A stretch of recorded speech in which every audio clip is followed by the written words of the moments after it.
Yra ko pasidžiaugti. Vakar naktį turėjau labai fainą tokią pirmą praktiką. Atvažiavo meistras užmiršę savo telefoną į sodybą. Ir sakė, pasijutau kaip baisus teroristas ir banditas, sako, nes užsipė visam rajone signalizaciją. Tai va, šiandien dar pasižiūrėjau, net parodė, kurie kambarį visą tai įvyko ir kuriam gale. Ten pradžioje apėjo, ieškojo laukia, jisai užsipė kerų į langą, užfiksavo, o po to čia atsirakino irgi cypė. Tai va, visi tie magnetukai pasiteisino iš tikrųjų. Vienintelė problema tai, kad nemačiau, kas vyko. Visada reikia kažkaip dar tvarkytis iki galo, nes niekada pasiruošęs.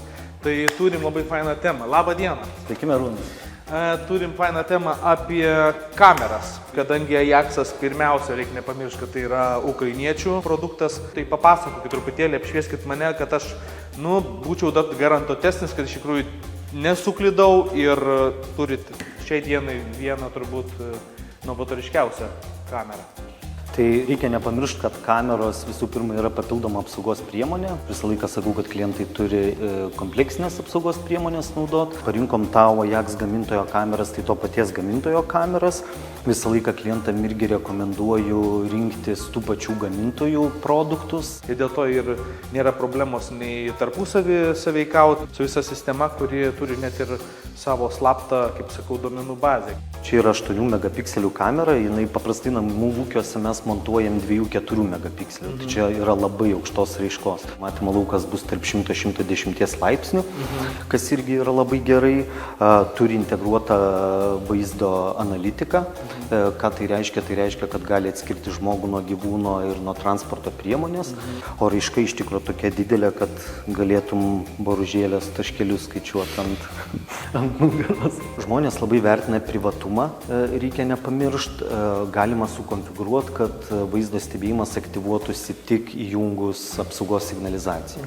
Kad nebūtų filmuojama, kada namuose esat jūs, yra svečiai ar Tiesiog privatų gyvenimą visiškai eliminuoti, o tik tai duotų momentų, kada reikia, tada jisai fiksuoja judesius ir taip toliau. Šitos kameros skirtos laukui, jos palaiko nuo -30 iki +60 temperatūrą. Aš apsidraudžiau ir realiai visur kabelius įsivedžiau. Ir man elektrikas patarė, sako, apsidrausk, nes aš to pasakysiu, kad visada yra geriau kamerai turėti kabelį, geresnė raiška, sklaida, taip toliau. Su šita kamera kaip? Visiškai pritariu, šita kamera irgi yra laidinė, tai jeigu mes galim pasidžiaugti, kad mes turim apsaugos sistemas šiai dienai be laidės, kurios atitinka pagal kokybę laidinėms apsaugos sistemoms, tačiau iki šiol kokybė ir techninės charakteristikos laidinių kamerų yra geresnės negu bevėlių. Tai kadangi pas tave eksterjeras namo yra tamsios spalvos, mes todėl parinkom juodą spalvą, nes galima šiaip rinktis iš 2 spalvų, juodos arba baltos. Labai maloni ir atrodo gerai.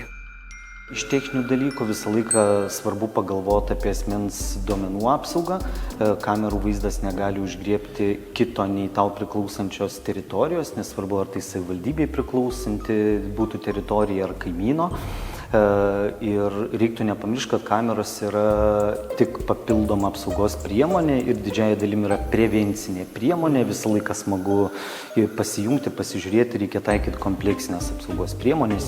Ir kas svarbiausia, nepamirškit pasijungti apsaugos sistemų į saugos tarnybų stebėjimo pultus. Saugos tarnybos siunčia ekipažus, jie atvyksta greitai ir sprendžia situaciją. Turbūt ir patys juos įsileidžiate į savo darbo aplinką irgi tik dėl to, kad esat patikrinę ir žinot, kad savo srityje geriausia.